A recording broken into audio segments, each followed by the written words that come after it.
Sweet, sweet, sweet. Right, welcome to another episode of Real and Uncut. Let's get real and uncut. We got man like Dan Lester in the house. The man himself. Come on, bro. Thank you. Fellow podcaster, MMA fighter, amongst many other things that I've seen. Now you're plugging merch. Busy boy, man. Yeah, you did a lot, bro. You did a lot. So, you have a fight coming up. I do indeed. 3rd of July over in Northampton. It's to say with MMA, it's been a bit interesting. My last fight was March before lockdown, like a week or so beforehand.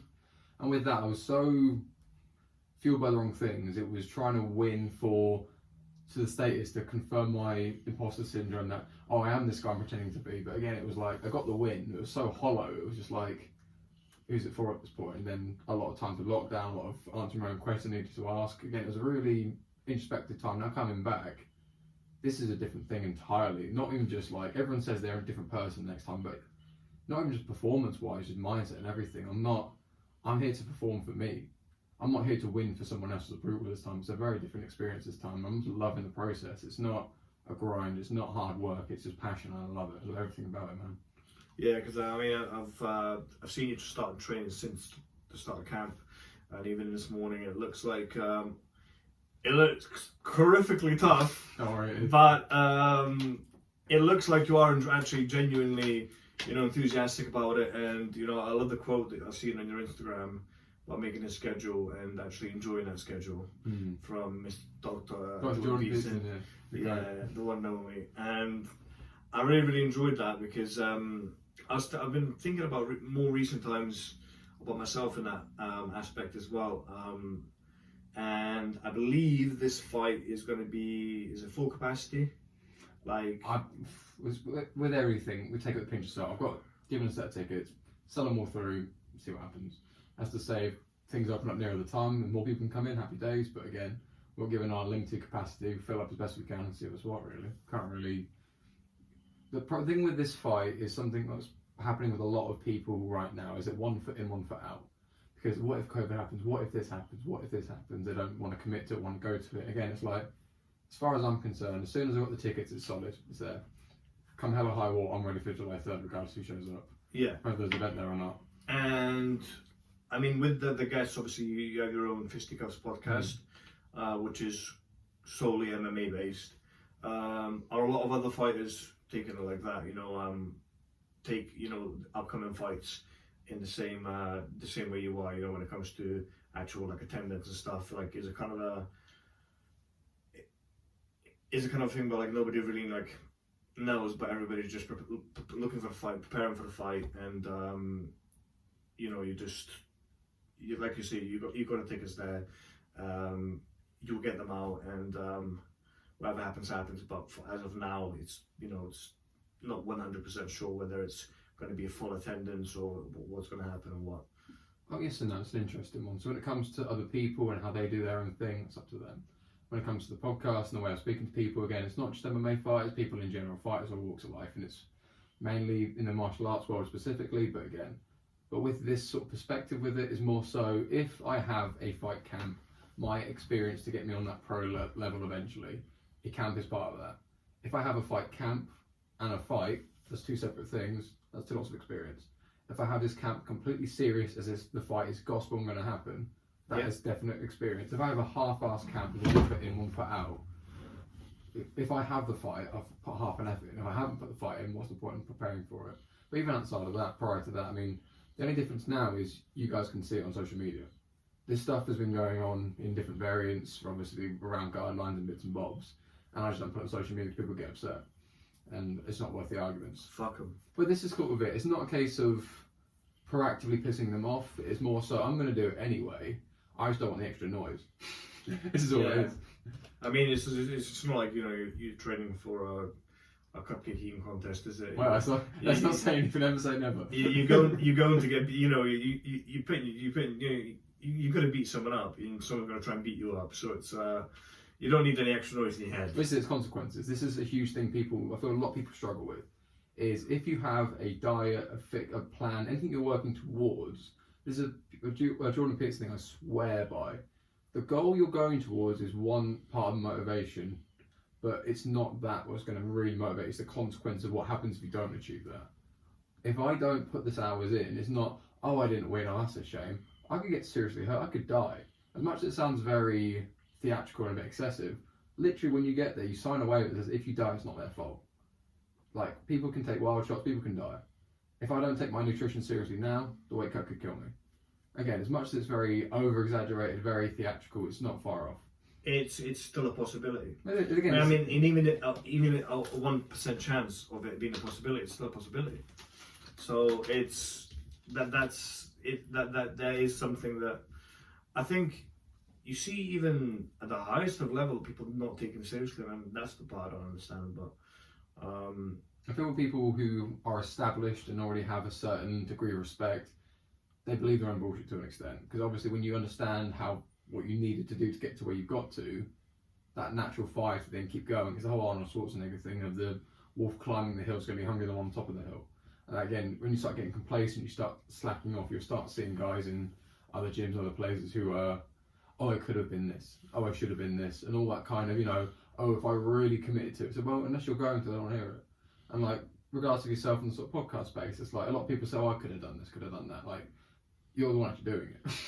You know what I mean? Fucking come and try it. I swear to God, it's not fun as it looks. I used to say that, right? And you know what? Until I started the podcast, I used to say, do you know what? I'm gonna bang out. I could bang out 10 of these a day.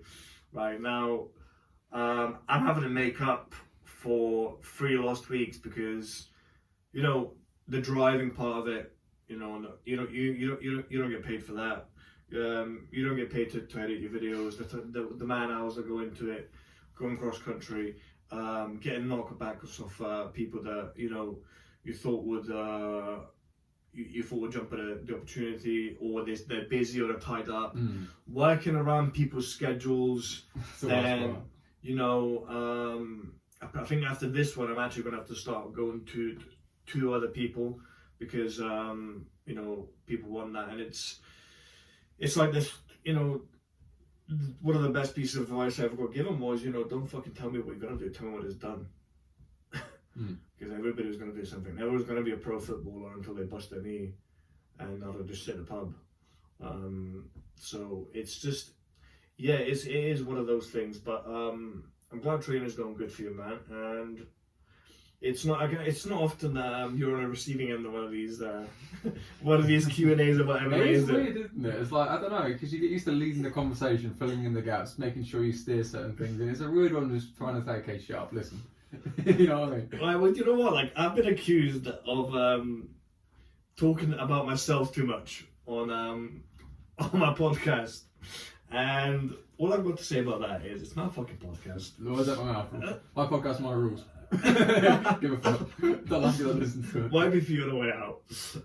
But you know what? I'll ask you one question. I'll ask you one of your staple questions. Right? Go on. So you're about to have your ring walk.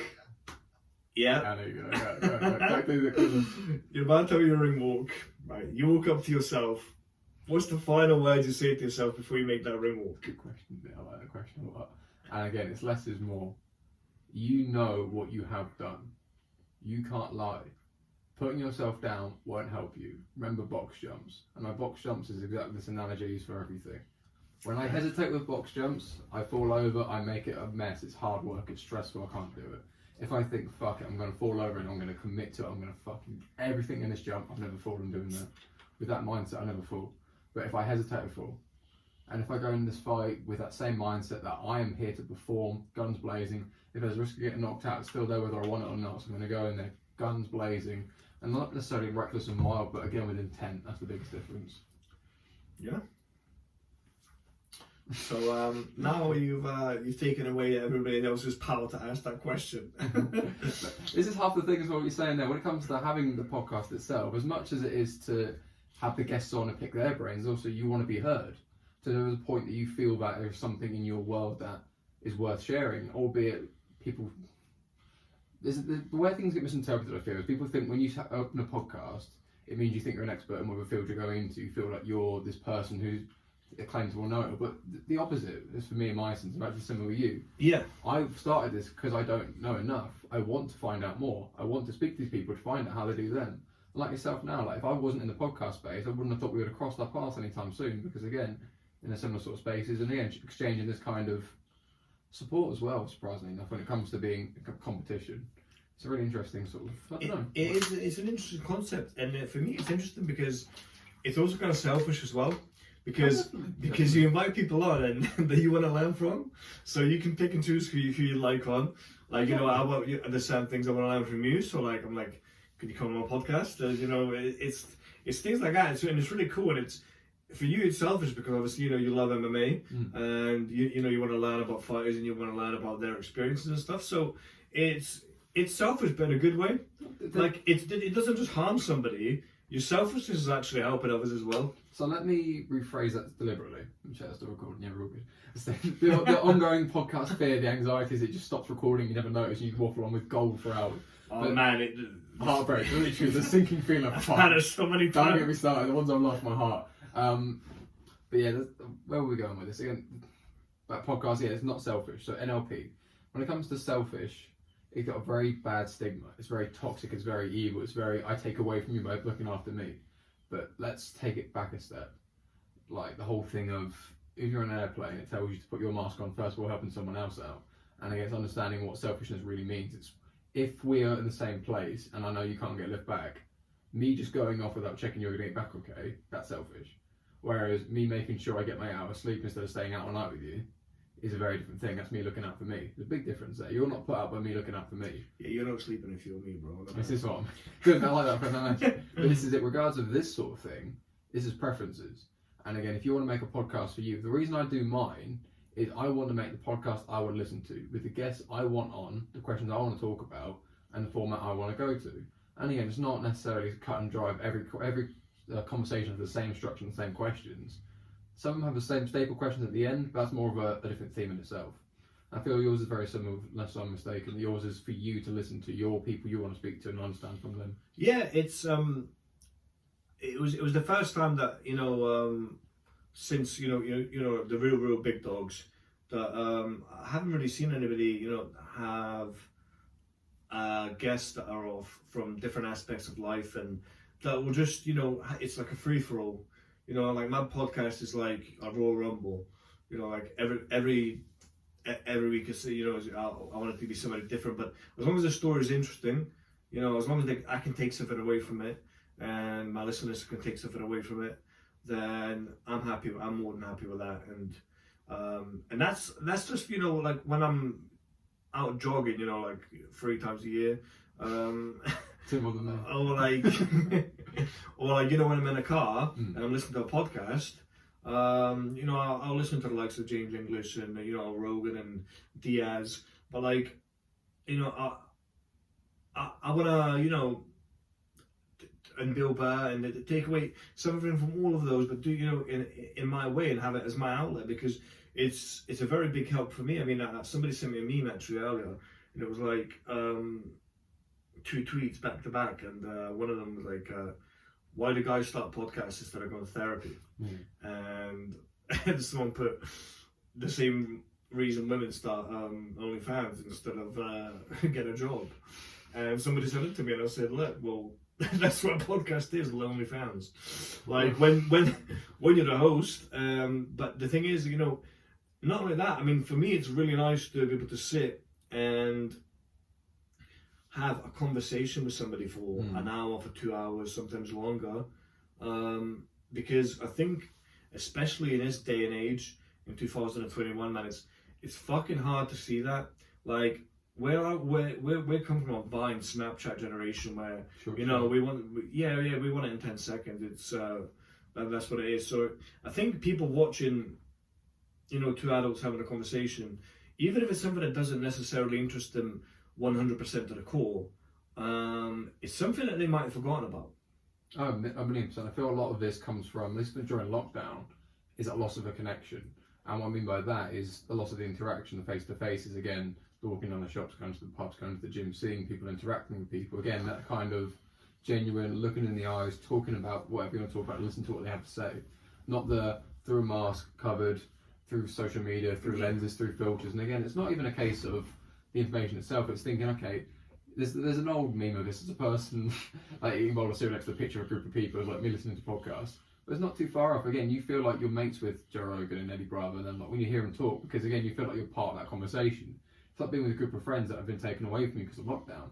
And again, it's understanding that as humans, we want to be wanted, want to be liked, want to be heard. And again, if you're part of a community, that alone is a connection. And the conversations and where they stem, the way they grow, you'll notice that if you spend all day talking to people who are passionate, ambitious, and you'll come away feeling more inspired, more fulfilled. Whereas you're speaking to people who are down in the dumps, they're struggling. Again, everyone's going through what they're going through, but again, those sort of people who you're spending your time with, you'll notice you'll start emulating these kind of emotions, because again, that connection is part of you. Their energy they give off, and you take in and you interpret it. And again, something you said earlier was really poignant there about how you interpret it in your own words. Because when you see the frilly quotes on Instagram, live, laugh, loves, or the Karenisms, they're kind of just words. But unless you have your own experience you've been through, and you can then articulate that in the form of a quote in your own words, it's got so much more meaning. Like my gratitude post I do almost every day on Instagram. Yeah, I like that. I get a lot of different responses. I get the people who are very flippant and take the piss, which is all fun, and I envy that. I get the people who get it, and just a mix of people who put in the odd thing here and there. And the point is, it's relevant, relative to the person. If you've had some major trauma, you can be glad and be grateful it's not going through that anymore. If you're just, struggling to face the day, just being grateful for still being there in the first place. And again, it's just like, right now, I'm grateful for being present. I'm grateful for having time with someone else who I can connect with and have a long-term conversation. Yeah. Little things like that, it's like having that proactive appreciation. This is the point with it. People don't get that. It's a proactive thing. People say I'm grateful. What does that mean?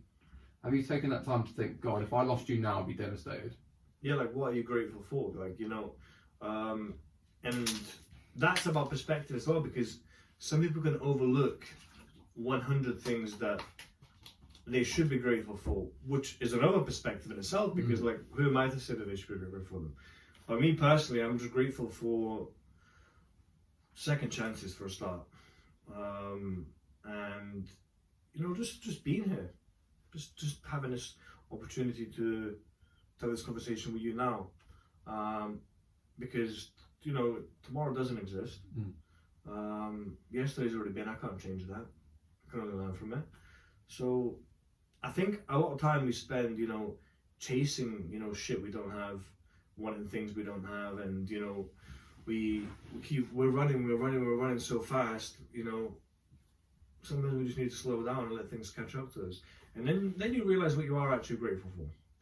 But unfortunately, the only time we stop, from our personal experience, the only time we stop running and chasing is when we lose a family member, is when we lose our job, is when something bad happens. It's never when something good happens. When the brake gets put on for you, yeah. Or when something really good happens, we do stop, but then we're grateful for that. But there's so much to be grateful for in this world, and I think, going back to,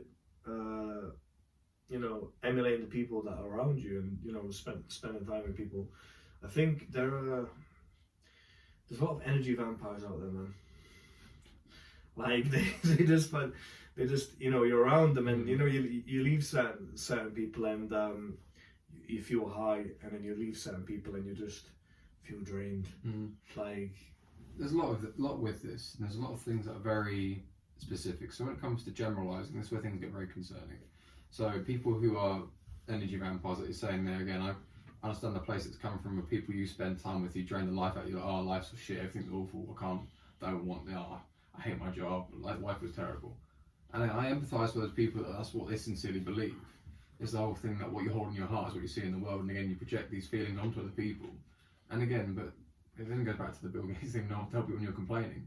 If you say, I've got a plan, I need this help to get to here, everyone's going to jump towards, okay, cool, let's do this, let's do that. Whereas if you're like, oh, life shit, what does that mean? Yeah, but even there, like the building, the chase, where people get so lost, and people, including me in this, it's a very general statement, but it's not what you're chasing, it's what you think getting that will get you. Like the aesthetics, for example, when it comes to going on a gym journey, you think getting these six-pack abs is going to get all the girls who don't notice me their attention. Big biceps get you pros. No, that's another thing. But even then, it's understanding, like, ask yourself not why do you care, but what do you think the achievement will get you? Why do you think it will make you care less or more? Well, this is one thing I've never understood, right? Like, I've seen people spend, say, 5 years chasing a goal, and that goal is like to buy a new car or whatever. So say you want, I don't know, like a McLaren, right? And you spend 5 years, or you know how many years saving up to get a McLaren, and you get a McLaren, and like you have to think, right? You've never driven a McLaren, you don't know what it's like to own a McLaren. Why the fuck would you spend 5 years of your life here chasing towards something that you don't even know what feels like? Like, think about it like this, Dan, right? If I wanted to be your friend, yeah, and I was listening to your podcast, happy birthday to Fisticuffs, by the way. Touch me. Happy birthday, man. How many episodes are we on now? 260 maybe, something? 260, wow. Yeah, a couple of series, yeah. 240 of the main series, 30 odd of the second series, loads of like bits and bobs here and there, but yes, I added up pretty quickly, I think. That's incredible. But let's use that as an example, right? So say from your first episode, I was this big fanatic, and you know I wanted to meet you, and but then so I chased you every day, inbox you every day, like, and that's all my life revolved around, right? And then like we got to meet, and I didn't like you. Like, so I've spent a year of my life, you know, working towards that, and a lot of people spend their whole life working towards a big dream house and this and that, but like without being, you know, without enjoying the things you already have, how can you enjoy things you don't? So there's so much with that. Let's sort of break this down a little bit. So break it down. If we go to like the sort of Stoic Epicurean idea that learn to want what you already have and you'll feel further wealthy, that kind of idea, spot on. And again, back to why you want certain things. Again, the nature of what you said there about someone being fanatical over a figure, albeit me in this sort of scale of things. But again, when it comes to things like a podcast, you're building one half of a friendship. You're building your half of what they've said and the value they've given to you, without then that building up over time to then mutually come in the middle. So that's why you'll get these fanatical people who follow a journey and be sincerely invested in these people, sincerely want to meet these people. Like a lot of people sincerely feel they're friends with Joe Rogan because, again, listening to X amount of hours of him, he's just spending time with people, but he hasn't heard you. He hasn't related with you. He hasn't spoken to you. So that other half for him hasn't been built up. So people get this very misinterpreted. But even a step before that, what we're saying about what you perceive is going to get you, I'm not materially or financially driven because I've had to answer these questions. That this isn't something that fulfills me. I get the designer stuff I want to return before I've got it because I don't get it. I'm too concerned with getting it ruined. I don't wear it, so I just get rid of it. And then that sort of thing. It's what do you want from it? What do you think it's going to get you? And again, people who have these, there is an element of having to get burnt to know not to touch the stove. Because again, you think you sincerely will pass a lie detector because you believe you want these materialistic things.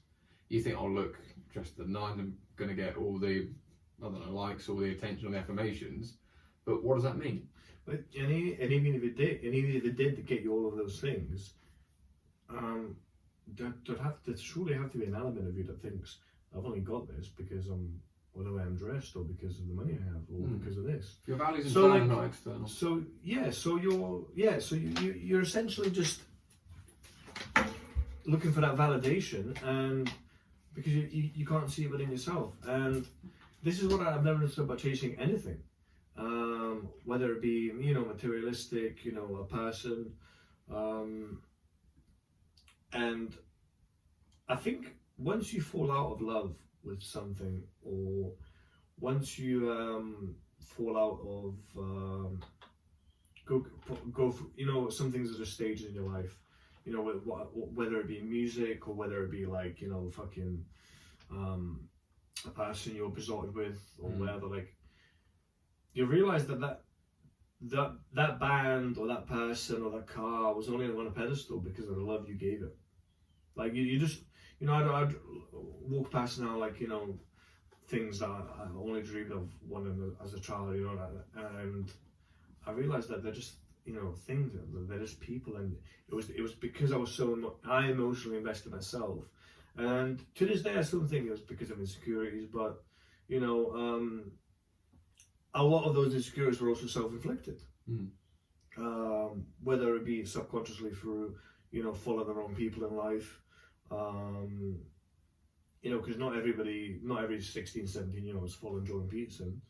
You know, they're following a fucking a girl with rubber lips that looks like a fucking rubber dinghy that could have saved Jack and Kate on the Titanic, but like it is what it is, I guess. Well, it goes back to the thing, is it the Aristotelian concept, or is it Plato? The whole thing about we give value to the titles, they don't give value to us, and the whole thing that there's so many different songs, so many different things. Like it's thing it's No Church in the Wild, like what's a God to a king? I was about to say that. What's a king to an unbeliever? But this is the whole thing of like, this value is so. If I told you right now that, I don't know, I won my fight in July, I have my plastic trophy, you might, for a layman, think, okay, cool, it's a martial arts thing. When I got my purple belt, a massive achievement for myself for what it meant to me. The caption I put on it was it my son's 10 and he's got a black belt in karate or kickboxing. It's something very flippant, a very Karen comment you'd get, which is the exact point of it. This whole thing is for me. It's something such a big deal in my world. It's so relevant to other people, and that's so important. It's an holistic thing. It means nothing. That's why it means everything. Yeah, but I mean, it is very hard to get a purple belt in jiu-jitsu. Like, but I understand. But when somebody coming from it, but my problem is, right, I've left normal society for a while. You know, I've been in the mountains I've been in the mountains in Africa, and for say 2 or 3 weeks, and I caught Wi-Fi once there when I was in the Africa. When I was in the Africa, I was on my Wi-Fi, and I was looking because we'd spent so much time. I have a family over there. You see, I have a family member in the Africa, right? So I'd fly to Spain, and then I'd get a flight to Morocco, and I'd go see which is considered a part of the Africa, and I'd be chilling, right? And in the Africa, yeah. So what happened was, I was scrolling through my Facebook and I was thinking, how fucking stupid is this? Like, I've seen somebody put a picture of themselves on change their profile picture, it's just a picture of them, and I was like, weird, isn't it? And I was like, how fucking stupid is this? Like, you're waiting for 1,000 people, right, who you don't even like. Maybe like 50 of them, right? And to press like and press the love reaction on a picture of yourself. But then I get back from the Africa, right? And then I'm doing the same fucking thing 3 weeks later. It's so weird though, it's the meta of it. Think about social media etiquette. If you sent me a message and I opened it and didn't reply to you, that's considered rude. What does that mean? Especially when it says seen. Literally, it's like, what? Why is getting left unread such a faux pas in social media society? Why is not liking a post seen as such an ungodly thing? Yeah, why is it when I message a girl 6 times in a row, she just puts me on blast, and I'm in WhatsApp groups and I've got a restraining order? Yeah, it's so strange. It's play hard to get. Fucked up, man. Just play mixed signals. I thought about, this guy's not giving up, I'm going to give him a shot. No. I said, yeah, I've got a boyfriend. I'm not the jealous type. So. Not anymore. You don't know you got to. So, yeah. I mean, it was crazy because when I was over there, it shows me that thing. It's like when people talk about taking DMT and shit, right? Now, I've never took the DMT, but I know people that have taken the DMT. In Africa. Not in the Africa. Perhaps they took the DMT and ended up in the Africa, but no, they would come back. They're 2-3 days later, they're like, oh man, I had my penile gland was open, I knew exactly what I needed to do in my life, and then 2 weeks later they just bang back on a Charlie, sniffing their brains out and just drinking and not turning up to work. I'm I swear you told me this changed your perspective of life. So it goes back to, when I was in the Africa and I got the Wi-Fi. It was strange because I was looking at Facebook for the first time in 2-3 weeks, and I was like, this is so ridiculous. Who the fuck cares that your child didn't say that? Oh, little Bobby just went in a toilet and threw loads of toilet paper. No, you did that. And then you put Bobby out of his cot with his with beans around his mouth, cleaned that up, and put him in the middle of it, took a picture so a couple of Karens could like it. Like, and then I got back from the Africa, and I thought, like, 3 weeks later, I was like, do you know what, this is quite a good picture of myself. I'm gonna upload this. So it's very weird, and it's very, I think, a lot of it's very circumstantial as well. Like, people don't realize that, like, when it comes to like shit like pain, and when it comes to like shit like the good happiness and stuff, like, it's circumstantial. And it's individual. It's not circumstantial. It's like, you know, you could have a baby. You could find out you're having a kid. I mean, I don't know whether that would be good news or not. Actually, let me use something better. You could win your fight. Will win my fight. Like, so you after you win your fight, yeah. I could find my missing Zafira key, which I lost like, I don't know, 2 months ago. But that could make me happier than you winning your fight. Now, it's the same happiness, right? But people, you know, when I was going for a rough patch of my life, people used to say to me, you know, I don't want to come to you with my problems because you're going through something that's so much worse. And I'm like, it's like, no, I'm not.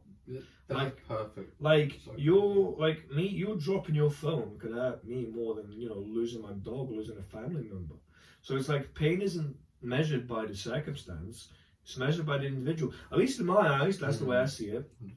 100%. And that's another thing I realised when I was in the Africa. So... But there's so much with that again. So where do we even begin with this? So when it comes to grief is a prime example of this. If we lose a mutual friend, if you're closer than I was and I have a reaction, the tendency is for me to then suppress what I'm feeling because I don't deserve to feel what I feel. But the analogy I always use with this is sparring. If I punch you in the nose and you kick my leg doesn't feel any better because your nose hurts more. And it's my own specific pain, my own specific connection. And people really struggle with that. Like, I remember when I lost my brother, it was a very strange thing in itself of catching yourself. That's right, man, it's about 7 years ago. It's one of these things where you sort of catch yourself where, oh, my mum was closer, so I don't deserve to do all this sort of weird sort of thing you have to understand and ask these questions and answer these. And the whole point with this is letting yourself feel. Because where people really struggle, especially in the day and age of this weird power game with relationships of, I left her on Ray, she doesn't have to worry about me, I ditched her, I'm so hard now, he's still after me, I'm not listening to it. No, it's let yourself feel, man. Like, if you're going through the worst possible thing and something makes you laugh, fucking laugh as much as you can, enjoy that moment. If you want to cry, let it out. It's so hard to 100%. It's so scary, and it's important that it's scary, but you don't get less scared, you get more brave, and it's so much more important. How admirable is it feeling scared, numbing it out, and then living? You've hidden the problem, whereas you need to make sure when you get... And you're not living either, really. And when you have the check engine lights of, I'm feeling anxious, I'm feeling stressed, I'm feeling depressed, you don't turn the light off, you find out what's wrong with the engine. Again, this is the you and Harry lost connections thing, that understand that these are reactions, that these are outside of the chemical imbalances. If your circles of a connection, your friendships, relationships, vocation, all this kind of stuff is being impaired somewhere, where there's someone who's bringing you down, someone makes you feel uncomfortable, someone you're not fulfilled, you're stressed out about, you can't bullshit yourself. Again, we project our insecurities in the world we live in, the way we hold ourselves, live our subconscious lives. And you'll notice if you will know the answer to your problems. The treasure you seek is the cave of fear to enter. That's sort of Carl Jungism of Joseph Campbell, you peed on it. The whole idea that you know your problem. Not everyone's prepared to face that problem. And again, if you haven't always layers above this to try to say it's no, it's this or that and the other, I'll just leave it, that problem's not being addressed. That problem's still there, you just ignored it. So do you think that goes back then full circle to what, you know, we started speaking about these people chasing things and materialism and, you know, making that their primary source of happiness, because truly deep down they know what they need to face, and, you know, it's kind of like almost procrastinating and putting that to the side. But having said that, it's also, I believe, because a lot of people, you know, they don't understand themselves, and I think a lot of people are scared of understanding themselves. And I suppose we live in a world where it's just fucking easier to just follow and to just fit in, rather than not being brave, and, you know, standing out. Like, you know, there's not a lot of people that would do what you're doing with the podcast, whereas, and there's not, and vice versa, but anybody can do it. Anybody can do whatever they want. It's just I think a lot of people are afraid of failure, and I know I keep mentioning the same shit in a lot of my podcasts, and I say shit very loosely. I say shit in a slang term, but it's not shit. Yeah, it's actually very, very important stuff. That's why I keep mentioning the same people. That's why I keep mentioning, you know, the same things we're speaking out when it comes to mental health. And there was a lot of things I wanted to touch on in a more positive way, because I feel as if, you know, the last couple of episodes I've done on the podcast in the Africa, in the mountains of the Africa, I feel like there's you know, I've had some great guests on, but you know, they've been in different sectors, and it's been more about, you know, their careers and their lives, such as musicians, you know, mixed martial arts fighters. Shout out Downside, shout out Joel Rochenik, shout out Jack Richmond. You know, he's like a knife crime activist. But there's not a lot of, you know, real day-to-day life stuff, things that you can talk about, you know, especially when you're on a time limit as well, because people need to understand that this isn't my home, this is a studio. I feel a lot of this gets interpreted in the wrong light. You hear the archetypal stories of, so we're either having the fun, short, snappy thing about sex and all the funny stuff, like short wind, really funny, or it's long term, it's a very dark story, a very dark moment. We overcame the hero's journey, initiation, and come back, and here we are. This is the prevailing story. Now, this is either my recreation or it's a serious content, but at least the way I'm trying to at least have this conversation in a sense of, it's not positive, it's not negative, it's fact. It's real. And this is where people get Uncut. In the podcast. This is where things get misinterpreted. And it's my personal Instagram is to promote my fighting, my podcast is to present my podcast, and my actual life is different. I project honestly who I am and what I'm doing in that space, but there are things I won't show. That's not for fear or not want, but it's more I'd rather keep things to myself, keep family things to myself, and each their own. But I feel where people really struggle and why they do what they do, regards of the vanity things and these sort of superficial things. Fear of failure certainly is one thing, but again, it's the identity. A lot of people, the reason I started MMA is because I wanted that identity of an MMA fighter, where if you were to refer to someone who does fighting, you think, okay, they're hard as nails, or there's something like this, there's something to be respected, they have that status behind them. And when you're skinny, you're scared, you're insecure, and that sort of label is quite a respected one, why wouldn't you gravitate towards that? And then having gone through that of me being an MMA fighter of who I am to me being me, and that's also something I do, that transition is a very hard one to do, and there's a lot of conversations people don't want to have, because this is, I think, was it Jordan Peterson explained this perfectly? It was the Simpsons thing, that Bart doesn't give a shit at school. He fails all the time, doesn't give a shit. But the one time he tries, because he wants to get into Camp Krusty or something, he fails, and he's absolutely devastated. And a lot of people struggle with that, because what it is, oh, I could do if I put all my eggs in this basket. Well, if you did that, and you failed, God, that's an alarm bell, thinking, oh shit, the potential I thought I had doesn't exist. Which is why when you see people like myself like get emotional after like losing like competitions and fights and stuff, it's real, because it's, you're putting your dream in a position where it's gone from intangible to here to be taken away from. Right now, it's on a pedestal. It can either go towards it or go against it, instead of the neutral where I think I am now. It's a very vulnerable place to be. It's a very vulnerable place to be. But like, how do you feel? Like, do you think vulnerability is based also on perspective? Because I think vulnerability is sometimes the strongest place you can be in life. But if you're surrounded by the right people, and if you're vulnerable for the right reasons, because if you're like, say, right now you're vulnerable, will that make you work harder in a gym? So it depends on what the general context is, but ultimately the example to say why this works in a fighting sense is, if I know it hurts when you overextend my arm, I know it will hurt you if I did that to you. So my vulnerability can help me get an idea of how you can feel.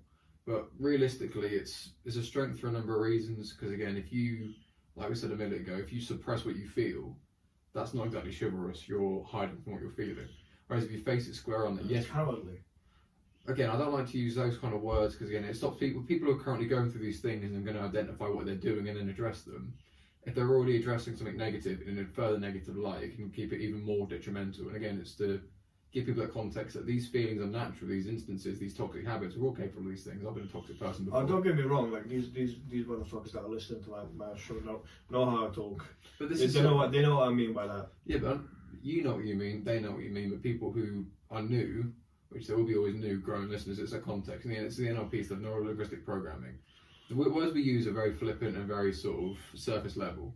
We know what we mean, but what do we actually think these things mean? It's the very British thing of putting yourself down because it's polite and just catching yourself doing that. Literally saying to Reese the session with earlier today, that just take a minute to think about how many years you put in and how far you've come.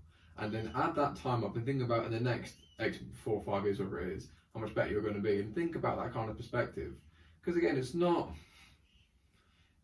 understanding that bigger picture as to what is happening right here and right now and where that value really is.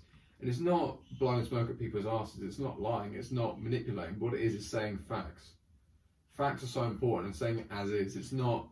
And it's highlighting the good and their strengths, because in a world that's so hell bent on drawing out people's weaknesses and perhaps the negativities. Even before that, if you were to criticise yourself, you'd pass a lie detector because you're sure of what you're saying. If you praise yourself, you'd caveat it because you wouldn't have that same confidence and conviction. A lot of people are like that, I guess I'm all right at so and so. They'll sort of not quite say it with chest. They won't believe it in the same kind of way. And that's what I'm trying to really emphasise with people, especially when they do have those skill sets. Again, it's harsher for me to tell someone who isn't that great that they're amazing because they think they're doing the right things when they're not. But if you are doing the right things, you're putting that time in and you're putting yourself down unnecessarily, who's that for? And it's just not. I mean, because subconsciously it will one day have an effect on you. Because I mean, you see the things like when people say like "fuck my life," like, why? Literally, that sort of thing. Like if you say that every day, eventually it will be like "fuck my life." But the reason I use the word cowardly is because it's the opposite of what they think. Because people think that opening up is cowardly. No, I'm telling you that not opening up is cowardly. It's terrifying opening up. It's so terrifying. But this is the point. You don't wish for the absence of fear. It's the strength to overcome that fear and that confidence. And again, a mantra I use myself in training, I'll say out loud, I'm stronger than I am tired, I'm stronger than I am weak, all this kind of stuff. And it's very much reminding yourself that this is who you are. You are that person who's scared, you are the person who's depressed, that person who's anxious, but you are more than that. That is not all you are. Like I said a minute ago, the identity. You're not someone who has depression. You are all these amazing things, and that is also part of you. It's not all you are, though. And appreciating that perspective, because when you're in the whole of it, when you're stuck in your bed and you can't get out of it, when you're having your own scale of things, you are still more than that. And having that prompt, again, it's the tricky thing with these conversations is right here, right now, we're both in a nice, comfy, warm studio, not exercising, we're fine. If I tell you, every time I run, I go for sprint the whole time. I'm never running out of gas. Every time I train with Adam, I'm never tired. I'm always working hard. It doesn't mean shit, because until I'm in that position and then pushing further beyond that point, that's when those questions have relevance. Right now, this is the tone where people sniff at it because you aren't doing that at this moment. And this is where you earn your confidence. I said it very deliberately, you earn your confidence. You don't get your confidence, get confident, you earn it. You put the hours in to earn it. Same way you work on any skill, you work on your confidence, you work on your mannerisms, you work on it's the way you carry yourself. Because again, I'm not pretending I am the be all and end all of confidence, but I am more than I was. And the reason I say these things is everything I try to do to help in any way, shape or form is something I found value in. Somewhere where I felt this is all I have and I don't like that and I'm very down, struggling a lot. To now where it's I love everything I do, I get to train, I don't have to train, it's not a slog, it's not a grind. I literally said in my thing this morning that I don't get why people call it a grind. I love everything about it and I love it. I'm grateful, I'm excited, I'm not scared, I love it. That's good, man. It's good shit. It's very good shit to hear, man. And it's the same with this. Like, although I always moan about the editing side of things, and I know we talk about comfy couches. Like, I start for like 13-hour days before I do this. Yesterday I was like, editing. Today we're recording. Tonight I'll probably go to bed till about 1. I'll be up at 5 o'clock.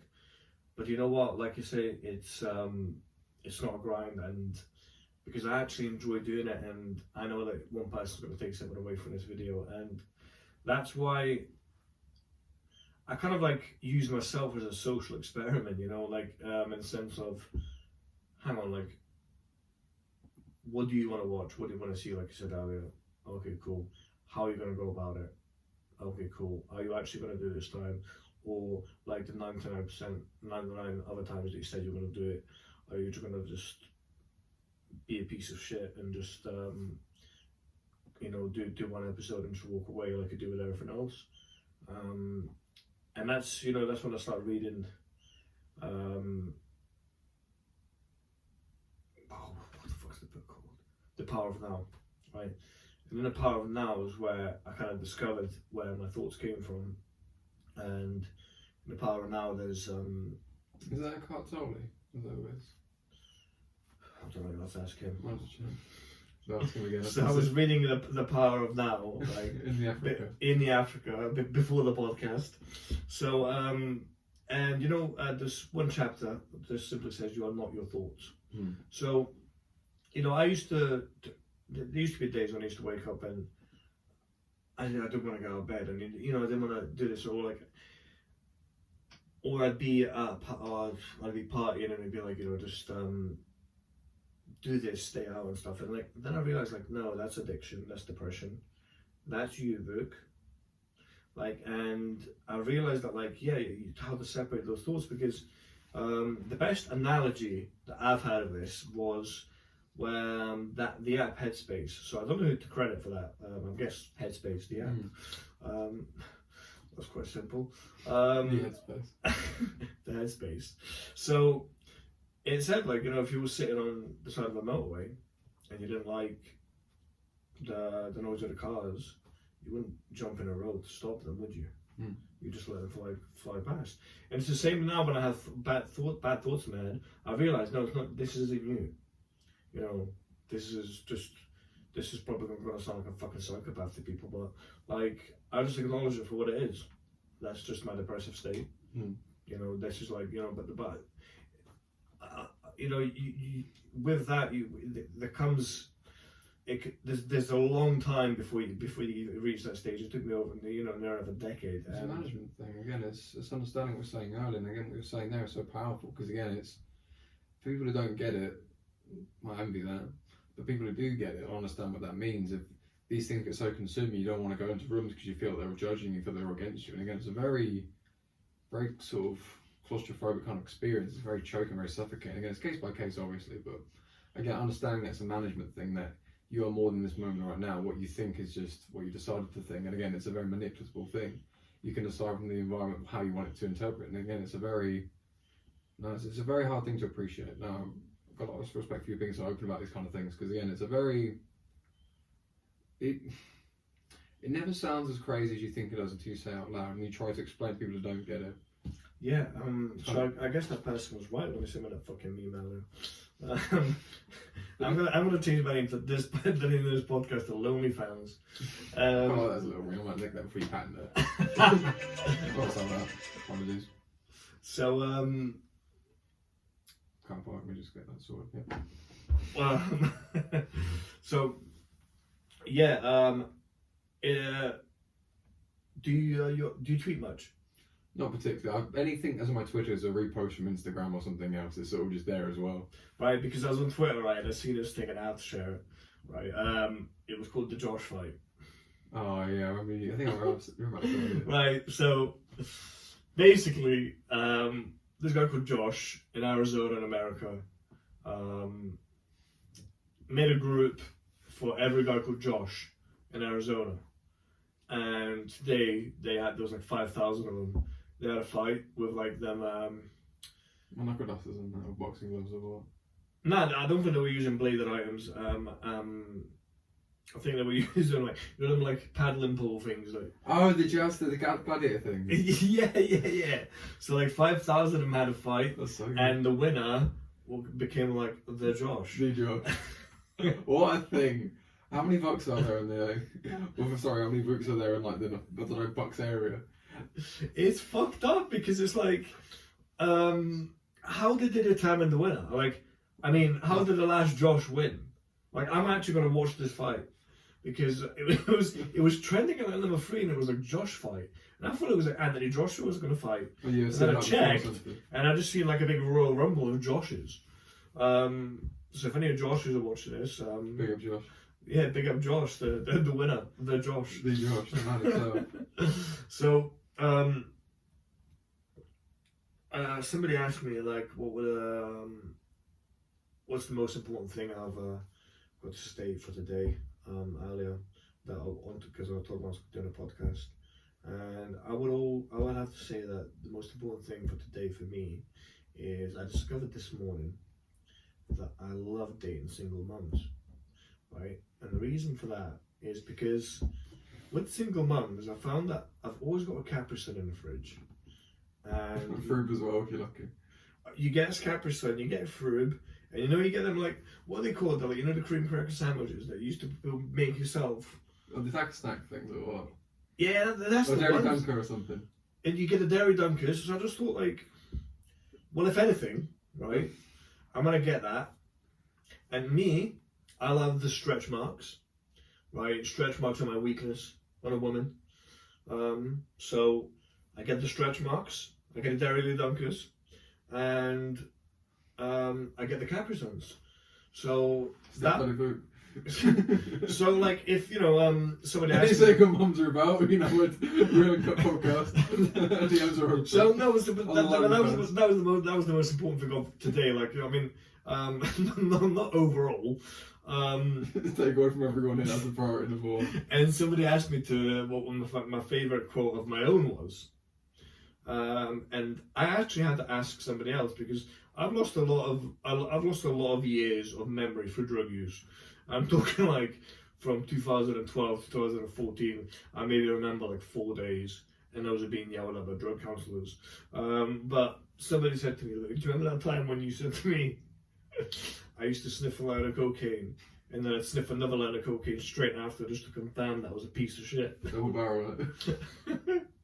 Just to confirm that I was a piece of shit. Just in case it's needing clarification. Yeah, and I just look at myself in the mirror like, what? One wasn't enough. I've still got room for more. I'm feeling a bit full and a bit more moorish. Yeah, so it was crazy. Like, and I've been watching this. I've been meaning to start Ozark, by the way, and I hope like whoever's listening to this, if I've ruined anything for you in the past, like Tony Stark dying and the Avengers or whatever. Like, any spoilers in case you missed it. Yeah, like no, like I just I always used to give out spoilers, and it's good. So now like I have to lie, like I have to watch I've only just finished watching Harry Potter. Like now I couldn't tell anybody I was watching the Harry Potter because if you go in the Africa, they've gone wild. Yeah, before the podcast. So I couldn't tell anybody I was watching Harry Potter because I thought someone's going to be like, he kills Voldemort. They get you back. And he did kill Voldemort, but I think Harry Potter was so overrated. Like, I mean, it took him 8 films to beat up an old man with no nose. It didn't exist for most of it, and he had it in himself for most of the time. But the thing with those kind of stories, you hear the Joseph Campbell, Hero of a Thousand Journeys, or whatever it is, 1,000 Faces. And the way these stories are so intricate, why you recognise the format and how things can really grow. Yes, the general premise is of a time, if you can relate and empathise with certain people, you can connect to it a bit further. But again, it's more the premise, the overcoming certain things, understanding the sacrifices and things like, how do I explain it? Like the concept of when Harry dies, he has to face like decrepit Voldemort in his own subconscious and then come back and then face these things. And when did Harry die? You've not seen the end one, the last one yet? No, I watched him when he punched fuck out of Voldemort. Like when he battered him. What are you watching? That's not the same thing. No, I know he does Voldemort in, doesn't he? Well, no, he does. I know he dies, but doesn't like the little ginger one bring him back to life? Like Ron. Yeah, he has like the resurrection stone or something, isn't it? Because he gets killed at the end because he has to sacrifice himself. He's part of the Horcruxes. But yeah, but doesn't he come back and like he has a kid and shit? He does not chin fucking Voldemort. That's at the end of it. It's just like they sort of meet their kids and send them off. But that's not what you were watching. No, do you know what happened, right? I told some guy I wanted to watch the Harry Potter, and what happened was we watched number 1 and 2 and 8. Oh, that's the way to do it. Yeah, that's how stories work. No, I know it's overrated. no, because you know what happened, right? Yeah, 8 is part 2 to part 7. What does 8 have part number 2? 8 is a part 2 to number 7. That's why it doesn't make any sense to you. Well, I haven't watched part 7. You haven't seen part 3, 4, 5, or 6 either. What's your point? Well, this is what. But That's no, most of the story. I figured out. Can you figure anything? Well, like I figured out like this, right? Like let's look at it in fighting terms, right? What did you So around? you fight 2 rounds, right, and then you kind of like just. What do you mean? So if I fight now, I have like round 1 and 2.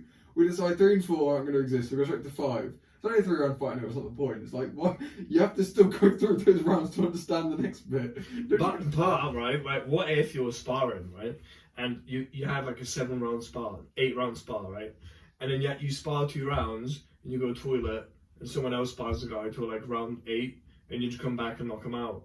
Because that's what I feel like Harry Potter's done. That's what you've done. You sit the start and the end. You might as well just go start a film, go like fast forward like 25 times, then you go straight to the end and watch it. No, because I figured, right, I watched the first 2 and I thought, well, all this guy's done is called a little golden bowl. Like, he's just like, you know, like, and it looks like an actual bowl. That's the weird thing about it. It looks like, They've got wings as well. It looks like a testicle. Well, like, yeah, well, a testicle with wings. Why do you think Voldemort's trying to kill him? Right, so, this one. yeah, no, I know, but like, it's like, It's his nose.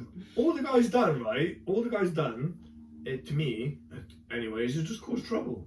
He is a mischief maker, he is that little specky dweeb, but it's not the point. It's the pursuit, but the pursuit is the point, it's the journey, isn't it? But either way, fucking hell. I'm just glad he never. Did he get to fuck that guy in the end, or? No, he smashed his best mate's brother, which is a weird one. His best mate's sister, sorry. Which is a I straight. don't know how it was gay. Well, what's wrong with it? J.K. Rowling said, like, what's his name's gay as well, and they're all trans, it's all everything else, but it's a bit shady, like, going to your mate's sister. I don't know, it's a bit off limits, as I thought, as a rule. Especially if she's ginger. Mm. Did you know J.K. Rowling was the first billionaire that turned into a millionaire because she gave so much money with charity? I didn't know that. There was a few things where I think she's also done a few other books under a pseudonym, which I love that so much of people when it comes to understanding the quality of their work, that they can get the same level of reaction with a different name because the quality of what they're producing, not just their fans who blindly follow. I like that a lot. A lot of respect for that. Yeah, that's why I'm gonna start like Fisticuffs too. Is it? Fisticuffs in the Africa. Live from the Africa. Do you know, I actually thought for so long your podcast was called Fistcuffs. And every time I went to tag it, it wouldn't let me, and I thought, is Fistcuffs? Has he blocked me? Has he blocked me? But then I seen like There's an eye in there. I think it's because I'm blind. I have like stigmatism in the eye, so like Only be one. yeah, so like I've got like rugby ball eyes, right? So I can't see shit. That's why I have to wear glasses. I'm not wearing them now because for everybody watching, I left my normal ones in the ass, and all I've got is these sunglasses, right? Now I don't think I'm tiny temper, so I'm just gonna leave them off because there is no sunshine in here. Although I can actually see better with them on. Do I keep them on? No, I'll take them off. But I don't know what the fuck we were talking about just now. Harry Potter and how you cut the whole series into that's about half an hour, I think, by sound of things. And then essentially I turned Harry Potter into a podcast. Kind of. I don't really sure what you did then. He said you're going to plagiarise me, but you couldn't see my name and my Fisticuffs, which is, you know, Fisticuffs little sticker there, so a good one there. Well, you changed the radio one, mate.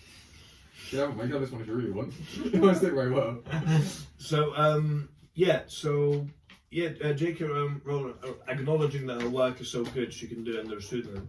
That's really cool. And I think, you know, David Guetta also does that with music. He performs under a pseudonym. Although I'm pretty sure people just look at the booth and be like, He thinks the point if everyone knows it's his pseudonym at that point, you know what I mean? But either way. But like, the thing is, like, his music is completely different to what he does, like, commercially. And it just goes to show that he's still got that, you know, underground, like, techno vibe, like, about him. I'm not actually sure what that pseudonym is called, but you're gonna be googling this. Like I keep saying this, I need to like buy myself a Jamie. I can't afford a Jamie. I'm not Joe Rogan. Like, I need someone to Google my shit.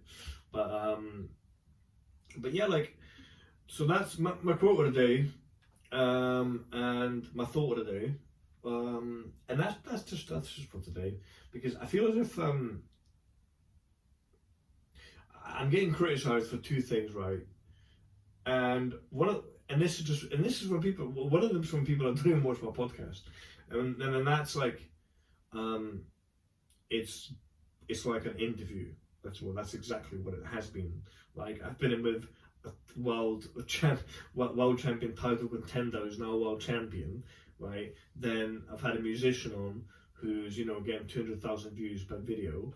Like, we're not going to talk about gun crime in America when he's a rapper or he's an MMA fighter. So and especially with Jack, you know, that was something that, you know, you can't really joke about. So it's like, it's good to just kick back and have a conversation about the Harry, and we'll just call him Haz. Right. That's what we call it if you live down the Pluto in Corby. How's pothead? But I'm looking into a new series, and people are telling me Ozark, so I'm gonna go for that. Now, what's next for your podcast, bro? There's a lot of things. But regardless of the critique you've had anyway, I'll take it back a step. This is our art. Yes, it's not the Mona Lisa, but what this is how we want our podcast to come across and how we want it to be projected. If you're doing the most authentic version of you, again, some of quotes, my one I've come up with a little while ago, and I still really sort of stand by, is honest actions lead to authentic outcomes. Again, you're doing something you really believe is true. You mean what you do. You don't get woken up in the middle of the night for following your conscience. You wake up because you've gone against it. And if you're building and producing a podcast or product you believe in, my things I produce aren't the fluffy cat videos that the short TikTok algorithms will love and get millions of views. What it is something significant, it's something more meaningful. It's the projecting the value in people who don't feel they have that yet, even though they already intrinsically have that. It's a very personal thing. Again, this is why the incremental growth I've been having, yes, the scale of it isn't, you know, leaps and bounds, but the perspective. I've had a couple of people message me about personal things that I've had help with from listening to certain things. One of those would have been more than enough for that external validation, but realistically, this whole thing is very authentic. Ideally, the way I like to do the podcast now, the Zoom calls are more of a do-for, just for, it's a quick, easy way to do them, but the in-person ones, gym visits, I just try stuff. I'd like to see more of the gym visits. I really enjoy that, especially, you know, the way it's done with the, you know, sitting outside of the ring with Hale, and the other one just like kind of kicking back after, it looks like after a session. I really like the gym visits, and I really think what you mentioned on Instagram the other day about, you know, like vlogging it. I think that'd be really cool. So I think you should definitely go ahead with that, man, because I mean, I'm sure there's so many, you know, up and coming fighters that, you know, look at your platform and they'll just hear, you know, like a couple of things perhaps that will just change the whole mindset in a positive way. And because it is, you know, it's a cutthroat game, and it's a very lonely game, because you know, even you can have the best coaches around you, and you know, I know you do. You know, you train with Jordan, then that's how I know, because like, well, the tricky thing with things like this come across is unless you've put that time into someone, you can't see their value. If you take something very surface level, like I'm a fighter, so you think my record has got to be either crazy positive, otherwise I'm shit. My record is 1 and 2. That comes across like, okay, he doesn't know what he's doing in his early days. I've been training for 5-6 years. There are people I would wring their necks in a second, but there's also people squishing me. I'm on a ladder, and where I've gotten better with is not put myself too far down. That yes, I'm nowhere near where I need to be. Yes, if I go into some beginner, more approachable classes, I'll be the man. But at BST on the Monday nights, I'm still the weeb, and I love that. It's important. But it's that kind of perspective that we are more than our records. We are people. We have this intention. Again, the thing is, I call it Red Queen syndrome. I think people refer to this as well. You have to keep running, keep moving to stay exactly where you are. And that idea of maintenance is so undervalued that The people who work the full-time jobs and do the passion projects as well, even if that much, even just doing the full-time jobs to keep the lights on. Why aren't you giving yourself a fucking pat on the back? You know, I kept my family's lights on. I fed my kids. They're clothed. Why are you worrying about the next thing when right now you're already sustaining something so important? It's not the fucking roses sometimes, you know what I mean? It's so important. People don't get that. I think there's a lot of people that don't give themselves credit for because they think that what they're doing is insignificant. Like those things, like you said, you know, just being able to, you know, be a full-time parent, just being able to, you know, take your kids to school and pick your kids up, just making your family's life, making your own life easier, just going out for a 100-meter walk. You know, if you're not feeling fit, just waking up, getting out of bed in the morning.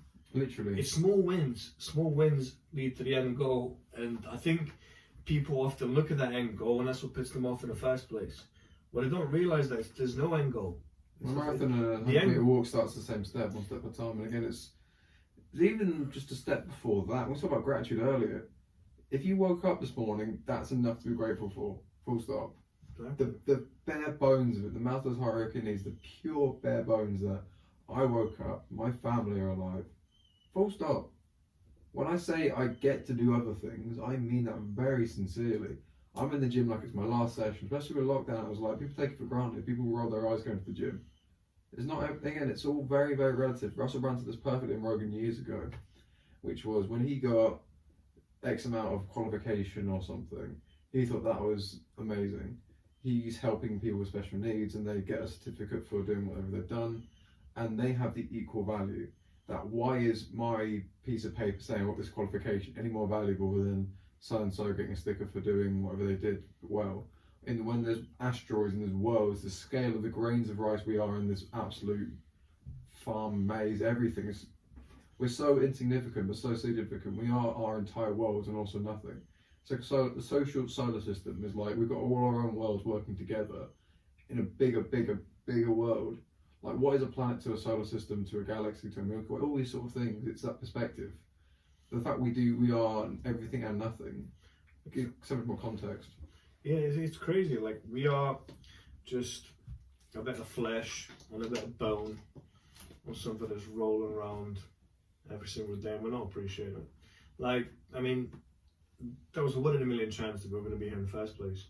Just the fact that we were even born is enough. And, you know, not everybody's born, you know, in the same circumstances. Not everybody's born rich, not everybody's born poor. But in this country and, you know, in this side of the world especially, it's opportunity-wise, you know, we all have an opportunity to strive. And I think, you know, a lot of people do need to believe in themselves more because, look, when I was working at I actually mean the once, when I was working at, I don't know, I'm trying to use one of the warehouses I was working at, but when I was working in the warehouse, like, I was thought to myself, like, well, you could be shit at this, right? Well, you could be shit at podcasting.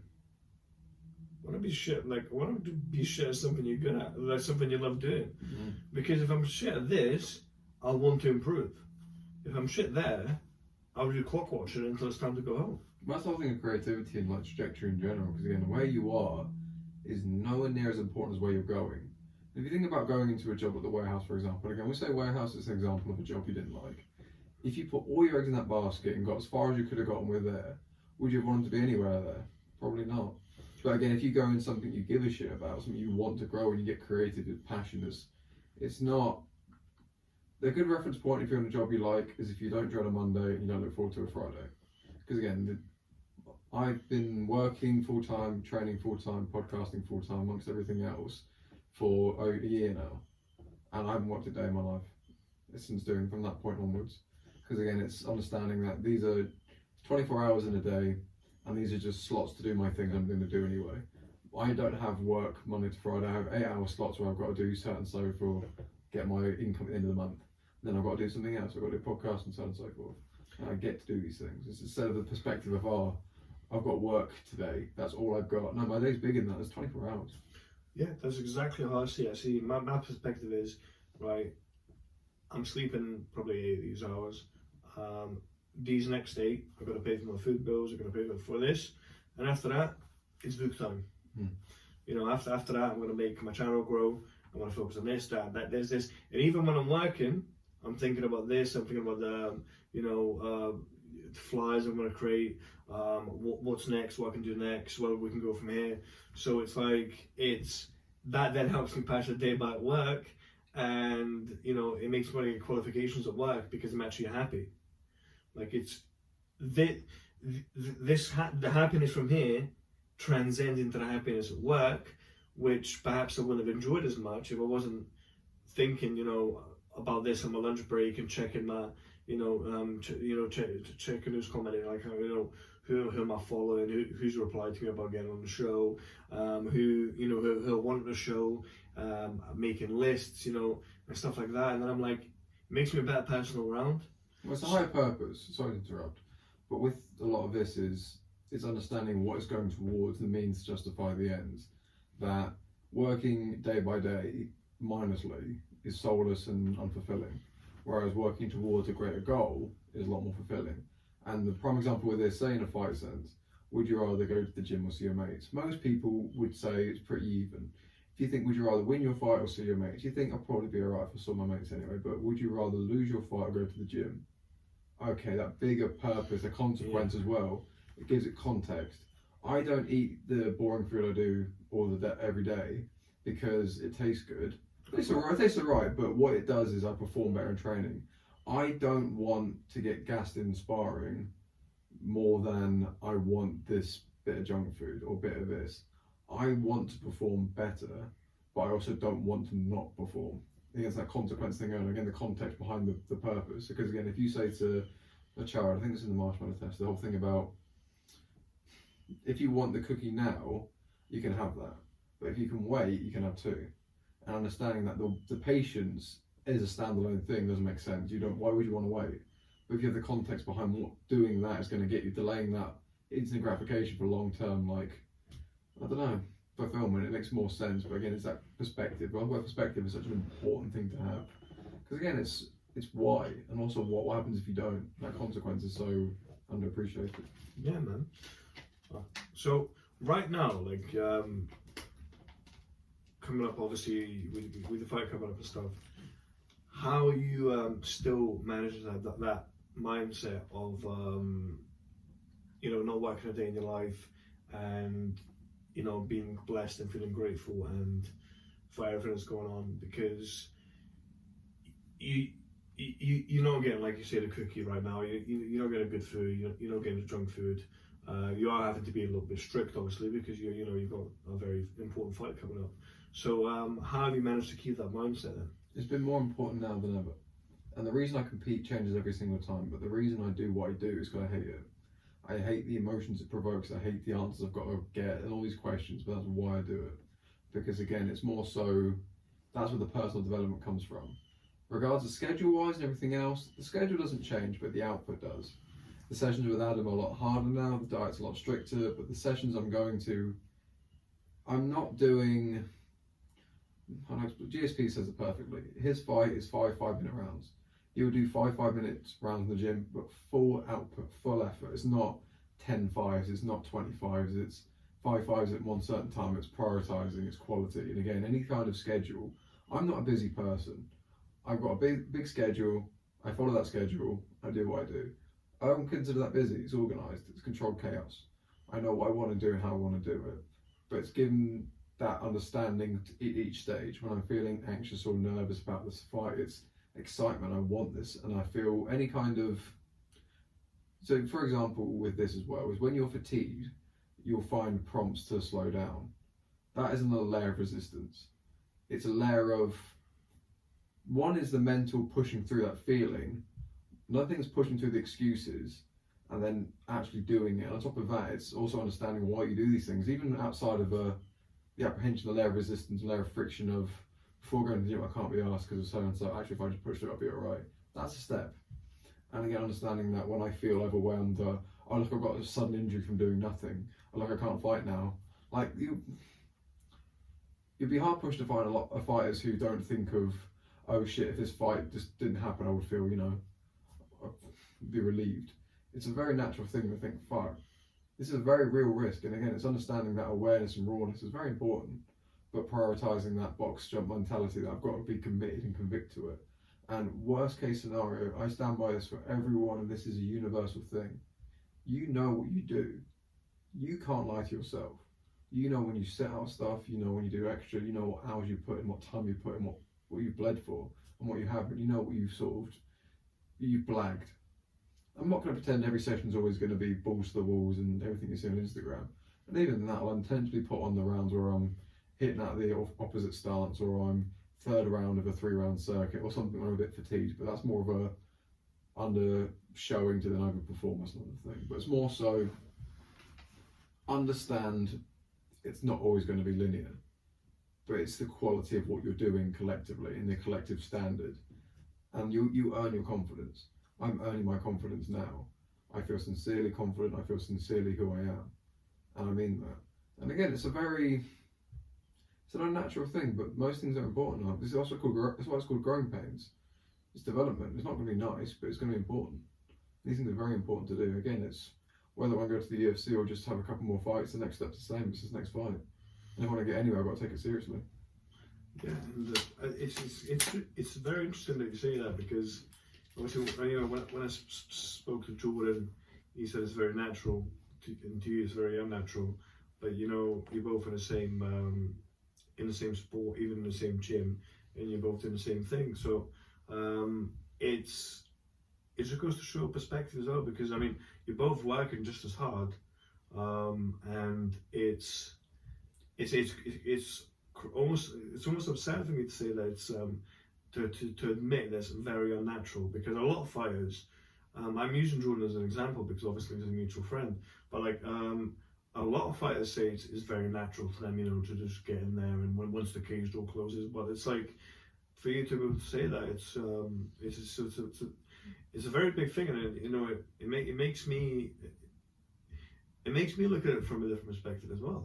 It's a case by case thing, and whenever we compare myself to Jordan, it's always caveat, because again, he has put more time, more energy, more effort, and again, he is a very different person to me, regards of working harder. But that's only because I'm the three MMA guests. No, but it's more so to get the general collective thing, because again, people who see my training, my workouts, or whatever else, who aren't in the MMA world, they think that's a high standard. They think that's pro standard. That's what I'm aiming for. But what Adam puts me through is a fraction what Jordan gets put through. Again, there's levels to these things, but anyway, it's not even the real premise with this. Again, it's something Jordan's dealt with in his own life, in his own well-being, in his own way of dealing with things. Maybe it doesn't sincerely bother him. Maybe he's sincerely in a better place with all that sort of stuff. Maybe something else along this thing is impedes him, or he's just generally more confident because he's earned that from the hours and time he's put in. And again, I said this to my friend who was meant to fight on a similar show, I would be lying to you right now if I didn't say I didn't think about pulling out once every other week, an excuse not to spar every other day, an excuse not to do this, or something, all these kind of things that are very natural things, but it's resistance. It's, I'm scared to do these hard rounds because fuck me, I'm going to get it. It fucking hurts. I'm actually going to get it. Again, it's that perspective of just what? Understanding that pushing through that is more beneficial. Obviously, there's times to take the foot off the gas, but collectively, there's another layer of mental toughness to be built as well. Exactly, because essentially it's natural for it to be unnatural.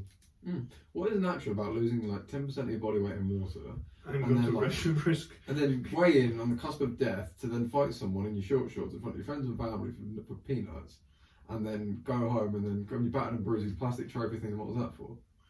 Yeah, so it's natural for it to be unnatural, But I guess the more you do it, and the more you do it for the right reasons, it won't necessarily become natural, but it will build that mental toughness further and further, and your confidence will grow. Like you say, when you highlight Reese's thing in the gym, things he's doing right, and where could you be 5 years from now? It's the same, where could you be 5 years from now? Exactly, having this conversation with myself, you know what, give yourself a fucking nod every now and then. It's a hard one. And again, it's not even a case of being less scared. Again, it's what I said earlier, but being more confident. I'm more confident than I am scared, and understanding that the risks are still there, but with that box shut mentality, if I don't commit to what I'm doing, I won't have a case to build to say I'm more confident in this.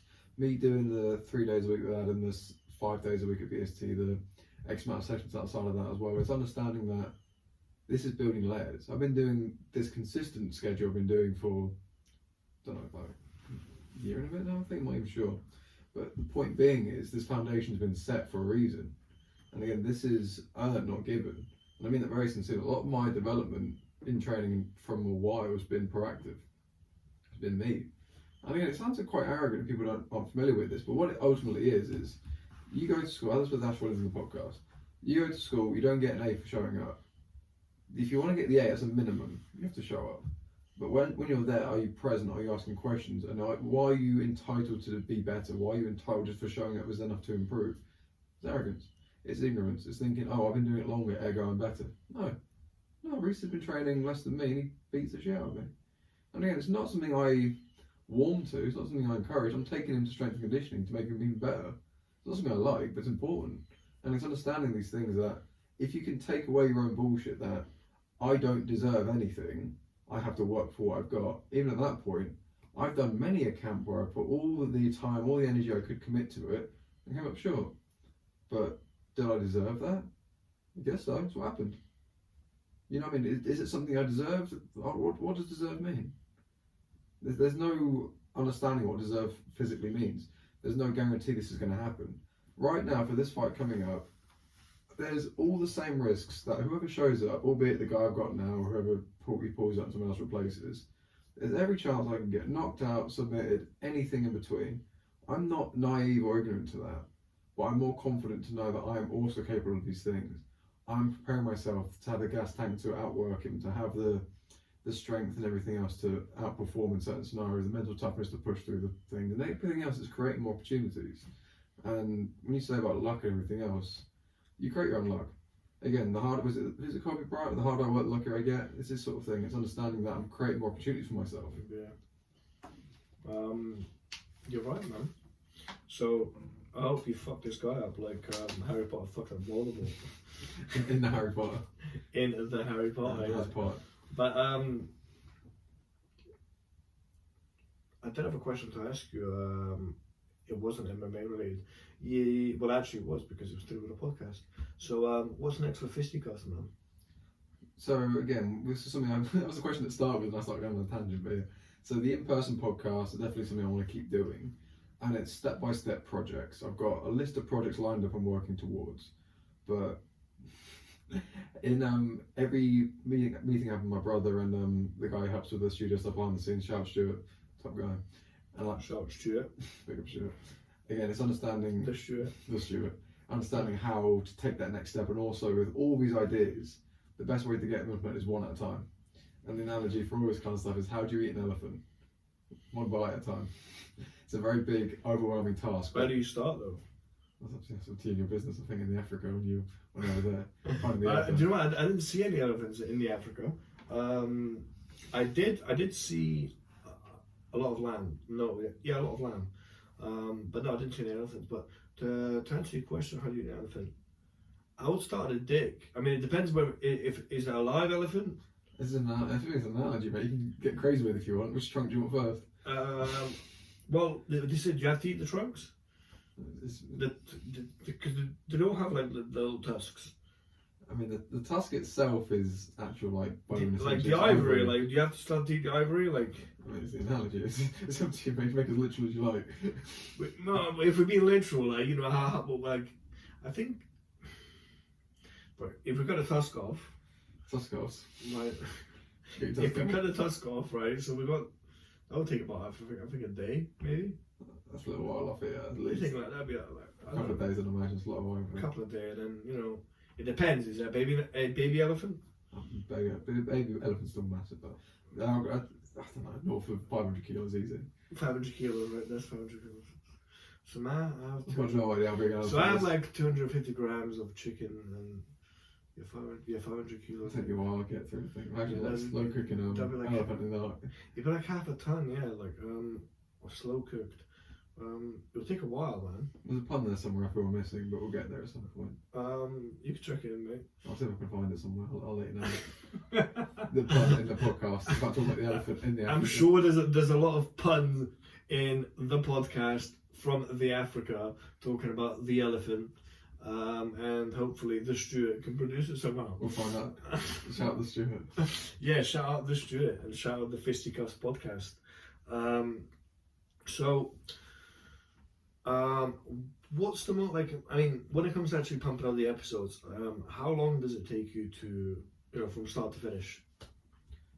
When we say start, from recording, from booking, from what? From, say you book me in the end for today, 6 to 8, or whatever, like, do you do that, by the way, like timing slots, or is it just... Yeah, so I calendar everything. Every shit I take is calendared pretty much. Yeah, so like, so from the minute you say... Let's do it, it's in the calendar straight away. From that point, from the appointment, check in on the day normally, hey, we're still good for today, if not, no stress. And I mean that very sincerely. Throughout lockdown, I booked maybe 5-6 people a day. And with the thing in mind that if they cancelled, I wouldn't take it personally, I can go an hour back my own free time. And again, it's one thing that's really, really important for anyone doing a podcast is when you book someone you want to speak to and they cancel, remember you still like them in the first place. You still like them. Them coming on the podcast is a secondary thing. Yeah, sorry guys. But anyone else slagged off. But this is sort of the point though. It's very tempting that, you know what, I'm going to get so and so and they're the man. I walk up and chat to them. Oh, they left me on red. I can't. Oh. But you're right because you still want them in the I first place. was actually there last week with somebody, and I do believe it's because the gentleman is very, very busy, and I think it will happen in the next couple of weeks, and I'm looking forward to it very much. But yeah, I mean, 6 episodes a day, that's a hell of a lot, man. And I know it's like even on Zoom, like it's still time to render, time to plan, time to do the descriptions. Again, it's a very, I don't know. So and when it comes to releasing, how many do release? Because I think the most I've seen is, I say the most, like I mean, I don't mean this in a bad way. No. Because it's a lot more than 90% of other people are releasing, but like things like 4 or 5 weeks. So during lockdown, I was doing 2 a days, or releasing them. Releasing 2 a day. So I had somebody backed up. It was 2 days for X amount of days.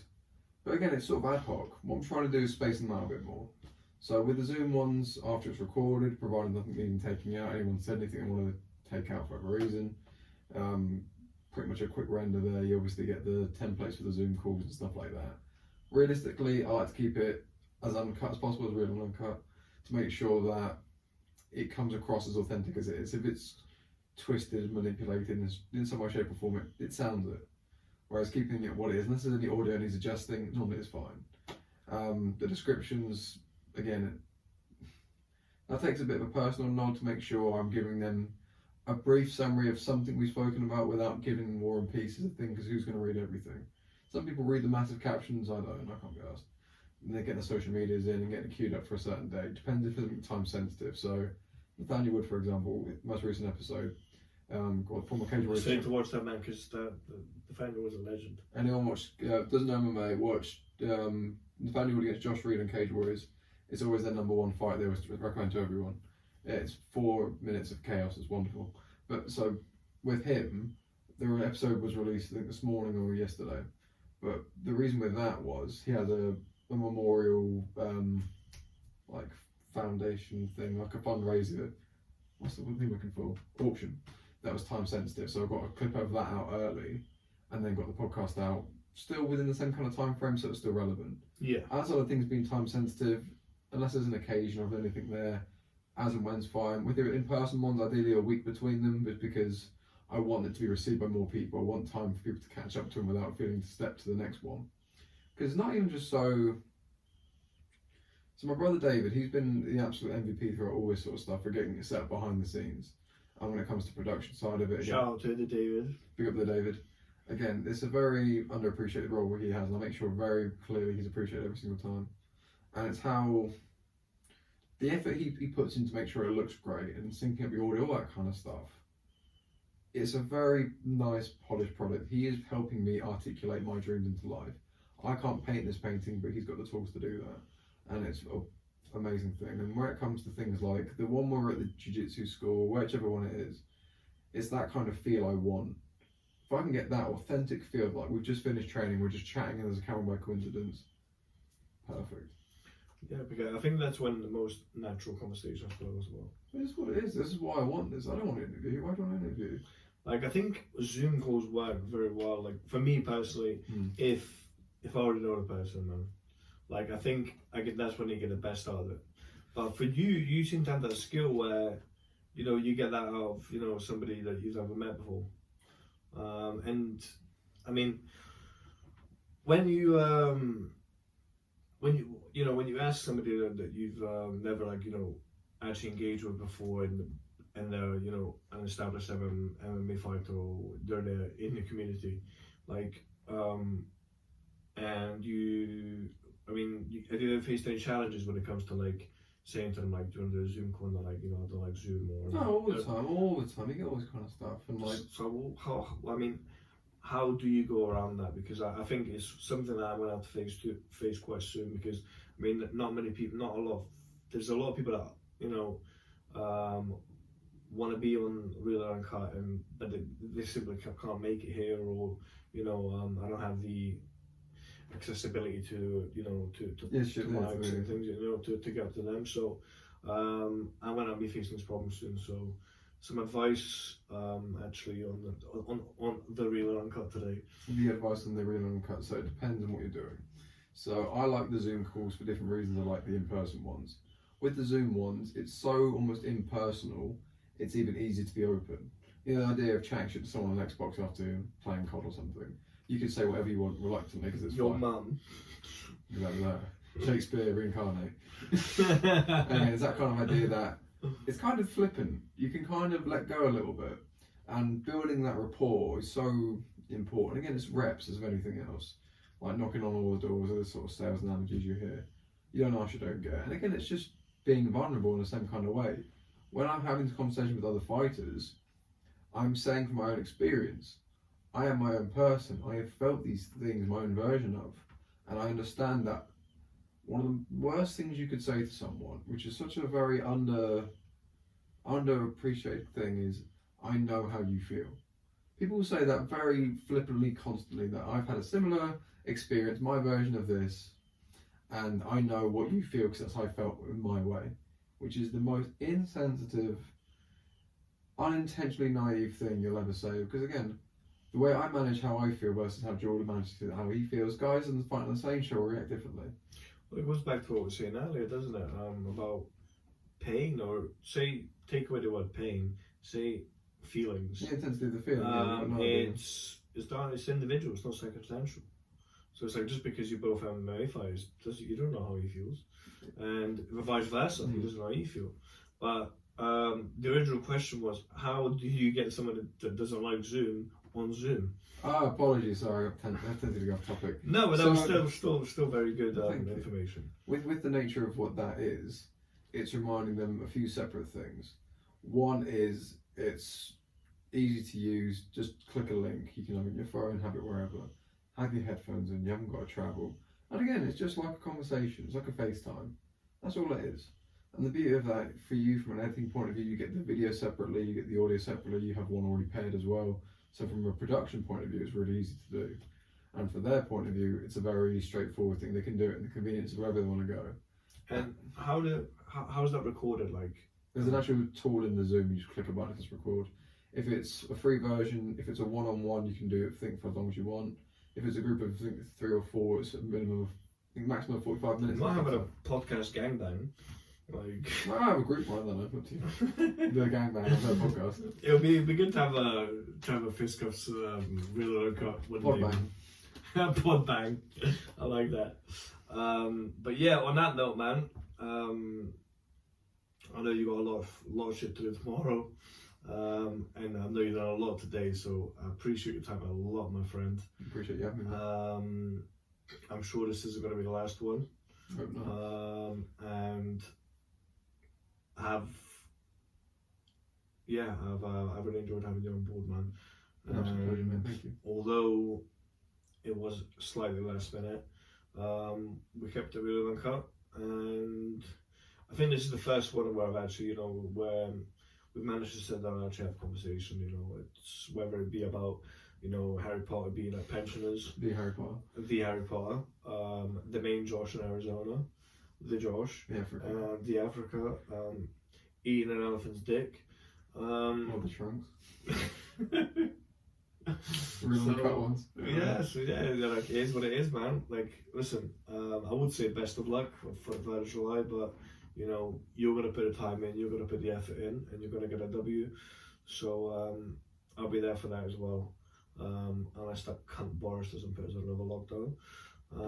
So yeah, I look forward to that, and I look forward to just keeping up on Instagram, Fisticuffs, and everything else. I'm gonna watch the Nathaniel Wood episode tonight, and also the Cage Warriors fight. And on that note, it's been good having you, man. Absolute pleasure, mate. Thanks Keep it real, keep it uncut, and let's get it. That's us, though. I need to find one. 9:30. Oops. Yeah, your alarm went off ages ago. Yeah, I was gonna say I knew that's what it was. I didn't want to prompt you in case you didn't. I don't know what you were gonna do. I was enjoying it, man. Yeah, I loved it, man. That's so good. You know what?